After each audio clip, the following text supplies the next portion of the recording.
یہ ادارہ جو ہے 2016 میں اسٹیبلش ہوا. جب میں نے یہ سر قاسم علی شاہ صاحب کا لیکچر اٹینڈ کیا 2018 میں نے بہت کچھ سیکھا کہ پاکستان میں ایجوکیشن کی ابھی بہت زیادہ ضرورت ہے. ہم اس کو کس طریقے سے ایبراڈ سسٹم کے ایکول لے کر چلیں. سر قاسم نے میری رہنمائی کی کہ اس کو اس طریقے سے لے کے چلیں. اور آج الحمدللہ پاکستان کے اندر یہ کڈز یونیورسٹی جو ہے بہت بڑا پروجیکٹ بن گیا کہ جب ہمارے پاس ادارے موجود ہیں تو پھر ٹیوشن کیوں. یہ جو ہمارا ٹیوشن کلچر ہے یہ نہیں ہونا چاہیے. تو اس کے لیے پھر کڈز یونیورسٹی نے یہ ایسا ایک اقدام اٹھایا جو ابھی حال ہی میں ہم نے فرینچائزنگ کا جو ہے وہ اناؤنسمنٹ دی اور ٹیوشن کلچر کو ہم ختم کریں گے.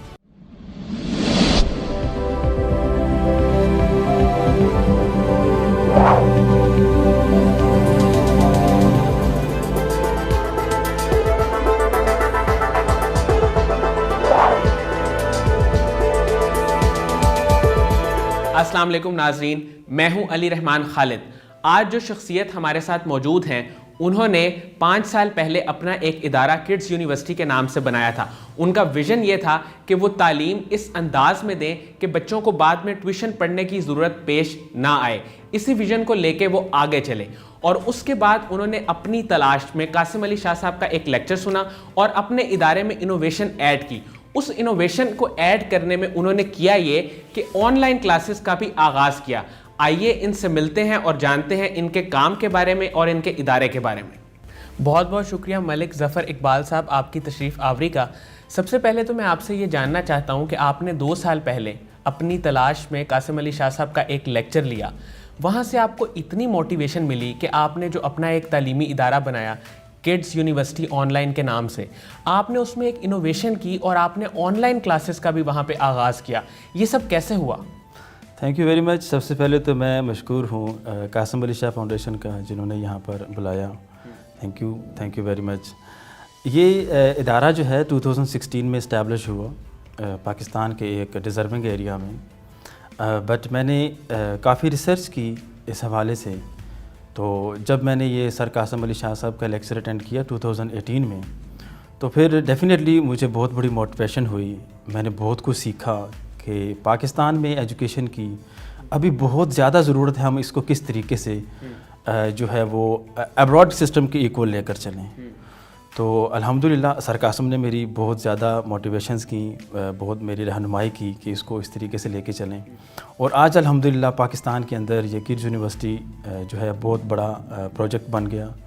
اور الحمدللہ ہم نے آن لائن کے اوپر بھی کافی ورک کیا اور K-12 آن لائن کلاسز کا بھی اہتمام کر دیا گیا. اور الحمدللہ وہ کلاسز بڑی اچھے طریقے سے چل رہی ہیں. سر، اس ادارے کو بنانے کے پیچھے آپ کا کیا ویژن تھا؟ وہ کیا سوچ تھی جس نے آپ کو مجبور کیا کہ آپ یہ قدم اٹھائیں؟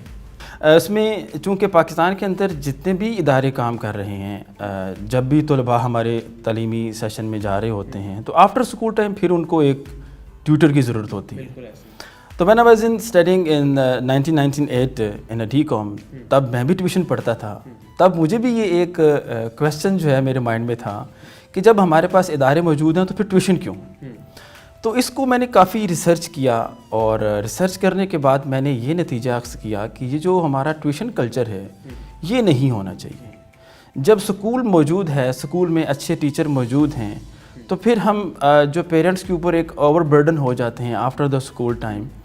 تو اس کے لیے پھر میں نے یہ ورک آؤٹ کیا کہ ہم سکول ٹائم کے بعد جو ٹیوشن کلچر ہے اس کو ختم کریں. تو اس کے لیے پھر کڈز یونیورسٹی نے یہ ایسا ایک اقدام اٹھایا جو ابھی حال ہی میں ہم نے فرینچائزنگ کا جو ہے وہ اناؤنسمنٹ دی کہ اس کے تھرو ہم جو ہے وہ آل پاکستان فرینچائزنگ کریں گے. ٹریڈیشنل سکول کی طرح ہم سکول بنائیں گے اور ٹیوشن کلچر کو ہم ختم کریں گے.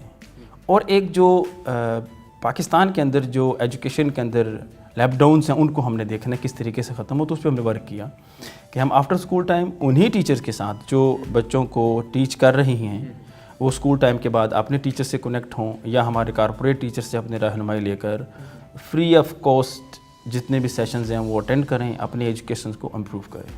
سر، ایک سوال میں یہاں آپ سے ضرور پوچھنا چاہوں گا کیونکہ آپ بہت ریلیونٹ پرسن ہیں اس کا جواب دینے کے لیے. Sir, online education physical education کا کیا اسی طرح سبسٹیٹیوٹ ہو سکتی ہے؟ کیونکہ اس میں اسٹوڈنٹس کے اینڈ پہ بھی بہت سارے مسائل آتے ہیں، وہ پنکچوئل نہیں ہوتے، وہ کلاس کو اٹینڈ نہیں کرتے، وہ اتنا احساس ذمہ داری ان میں اس طرح سے نہیں ہوتا، خاص طور پہ اگر چھوٹے بچوں کی بات کی جائے، تو آپ اس کو کیسے جسٹیفائی کریں گے؟ بالکل آپ کا کویشچن بالکل ٹھیک ہے کہ پاکستان کے اندر ابھی آن لائن ایجوکیشن کا ہمارے جونیئر لیول پہ اتنی اویئرنیس نہیں ہے. تو اس کے لیے ابھی ہم نے جو فرینچائزز کا آغاز کیا ہے وہیں پہ ہم ٹرین کریں گے فزیکلی. اور جو آنے والا دور ہے آپ بھی جانتے ہیں، جیسے کووڈ-19 آیا اور آنے والے دنوں میں ادارے بھی جو ایجوکیشن سیکٹر ہے اس کے اوپر بہت بڑا ایشو آیا اور ہماری تعلیم کے اوپر بھی بہت اثر انداز ہوا کووڈ. تو جب ہماری فرینچائزز بن جائیں گی وہاں پر فزیکل ٹیچر ہوں گے، وہ فزیکل بھی ٹیچ کریں گے اور آفٹر اسکول ٹائم ان کو اس طریقے سے گائیڈ کریں گے ہم پیرنٹس کو بھی، کڈس کو بھی، کہ وہ اس نئی ٹیکنالوجی کو کس طریقے سے انوینٹ کر سکتے ہیں، کیسے کلاسز کے اوپر پنکچوئل ہو سکتے ہیں. تو وہ انشاءاللہ سارا کچھ اسی میں ہوگا. ڈیفینیٹلی جو فزیکل ٹیچ ہو سکتا ہے وہ متبادل آن لائن تو نہیں ہے، بٹ آنے والے دنوں میں سب کچھ ہی ڈیجیٹلائز ہوگا. شاید آپ بھی یہ جانتے ہیں، اور ایجوکیشن سیکٹر میں کافی سارے ایشوز آ رہے ہیں جس کو ڈیجیٹلائز ہونا پڑے گا اور آن لائن کے اوپر آنا پڑے گا. جیسے ہمارے ابراڈ دوسرے کنٹریز ہیں وہ آن لائن سیشنز لے رہے ہوتے ہیں، K to K12 کنڈر گارٹن سے ہی آن لائن سیشن لے رہے ہوتے ہیں. تو ہمارا ویژن یہی ہے کہ ہم فرسٹ آف آل پیرنٹس کو بھی، ٹیچرس کو بھی اور اسٹوڈنٹ کو یہ اویئرنیس کریٹ کریں کہ ہم آن لائن کے اوپر کیسے پنکچوئل ہو سکتے ہیں، کیا بینیفٹ ہیں، کیا سائڈ افیکٹ ہیں اس کے، اور فائدے کیا ہو سکتے ہیں. وہ سارا انشاءاللہ ہم اپنے کمنگ جتنے بھی سیشنز ہوں گے، جو ہمارے سیمینارز ہوں گے، اس میں سارا کچھ ہم بتائیں گے. سر آپ کا جو ادارہ ہے وہ اس وقت کن کن نئے پروجیکٹس پہ کام کر رہا ہے؟ ابھی تو ہمارا جو کلاسز کے حوالے سے آپ پوچھنا چاہ رہے ہیں تو K to K12 kindergarten to onward O and A levels تک، اینڈ پاکستان میں جو میٹرک سسٹم ہے ہمارا میٹرکلیشن تک، FA FSC and ICS and intermediate classes کے لیے ہم فزیکل بھی جو ہیں وہ وہاں ٹیچ کریں گے اپنے کیمپسز میں. جو آل پاکستان کیمپسز ہمارے فرینچائزز ہو رہی ہیں، بن رہی ہیں، اس میں بھی ٹیچ ہوگا اور ان کو after the school time on line بھی ٹیچ کیا جائے گا. سر آپ مجھے یہ بتائیں کہ on line education in the long run ہمیں کتنا بینیفٹ دیتی ہے؟ آئی تھنک میں نے پہلے بھی آپ سے اس کے اوپر جو ہے وہ آنسر کیا کہ آنے والے دنوں میں آن لائن ایجوکیشن ہی دیکھی جائے گی ڈیفینیٹلی. تو اس میں ابھی سے اگر ہم اس انداز سے کام کریں کہ وہ ہم اس آن لائن ایجوکیشن میں ڈیجیٹلائز کر دیں سب کچھ. جیسے ہمارا جو نیو سیگمنٹ ہے اس میں ہم نے اسکولس کے اندر ڈیجیٹل اکوپمنٹ جو ہے وہ پرووائڈ کرنا ہے. بچوں کو بکس کی جگہ جو ہے وہ ٹیبس پرووائڈ کرنے ہیں تاکہ وہ اپنی کلاسز ڈیجیٹل انداز سے اسائنمنٹ کو کس طریقے سے بنائیں گے، کیسے فلفل کریں گے، تو وہ سارا کچھ ڈیجیٹل ہوگا. سر ٹیکنالوجی مزید ایڈوانس ہو رہی ہے، وہ 4G سے 5G کی طرف جا رہی ہے، اور اگر ہم پاکستان کی بات کریں تو یہاں پہ انٹرنیٹ کے پیکیجز بہت سستے ہیں. تو آپ کے خیال میں جو لوگ افورڈ نہیں کر سکتے فزیکل ایجوکیشن سسٹم کی فیس کو، کیا ان کے لیے آن لائن ایک اچھا متبادل ثابت ہو سکتا ہے؟ جی بالکل. یہ تو یوں سمجھے کہ ان کو گھر بیٹھے فری ایجوکیشن مل رہی ہے. کاز ہم آلریڈی جو ہمارے آن لائن اسٹوڈنٹس ہیں ان کو فری کرکولم ان کے ڈور اسٹیپ تک پہنچاتے ہیں اور ان کو لائیو سیشنز پرووائڈ کرتے ہیں. تو وہ ایک لمیٹڈ سے بجٹ میں اچھی ایجوکیشن ایک انٹرنیشنل اسٹینڈرڈ اینڈ انٹرنیشنل کرکولم کے اوپر ایک کارپوریٹ ایکسپرٹ ٹیچر سے وہ اپنی ایجوکیشن جو ہے وہ لے سکتے ہیں. سر قاسم علی شاہ صاحب کے بارے میں آپ کیا رائے دینا چاہیں گے، اور ان کے ساتھ مل کے آپ مزید کن پروجیکٹس پہ کام کرنا چاہتے ہیں؟ میں تو سر قاسم کا بہت مشکور ہوں. آج بھی جو ہے وہ فاؤنڈیشن سے ڈسکس ہوا، ملاقات بھی ہوئی، مجھے بہت اچھا لگا. اور آج جو کچھ میں ہوں سر قاسم کی وجہ سے ہی ہوں، اور یہ ادارہ بھی سر قاسم کی وجہ سے ہے. تو میں چاہوں گا اس فاؤنڈیشن کے ساتھ ہم جو ہے وہ اور آگے بڑھیں. جیسے ماشاءاللہ سر قاسم جو ہے پورے پاکستان میں بلکہ ابراڈ کے اسٹوڈنٹس کو بھی رہنمائی کرتے ہیں اور ایک مائنڈ کو چینج کرتے ہیں. جیسے میرا چینج آیا اپنی تلاش میں نے خود کو دیکھا کہ مجھے کیا کرنا چاہیے اپنے پاکستان کے لیے. تو سر قاسم بھی بہت بڑی کوشش کر رہے ہیں، بہت بڑا چینج لے کے آ رہے ہیں. تو میں اس فاؤنڈیشن کے ساتھ مل کر یہ کرنا چاہوں گا کہ جتنے بھی ہمارے اس فاؤنڈیشن کے ممبرز ہیں وہ ہماری ٹیم میں شامل ہوں. انشاءاللہ ہم ان سے کوئی 3 لاکھ 5 لاکھ 10 لاکھ 30 لاکھ لائسنس فیس نہیں لیں گے. وہ اس فاؤنڈیشن کو سہرا ہے. تو اس فاؤنڈیشن کے لیے انشاءاللہ ہم فری آف کاسٹ فرینچائزز آل پاکستان جس کو بھی سر قاسم اور یہ فاؤنڈیشن ریکمینڈ کرتی ہے ہم ان کے لیے حاضر ہیں. فری آف کاسٹ فرینچائزز ان کو دیں گے. سر آپ ایک بات بتائیے گا، اگر ہم پاکستان کی بات کریں تو آپ کے خیال میں آپ کیا تجاویز پیش کریں گے ایجوکیشن سسٹم کو بہتر بنانے کے لیے؟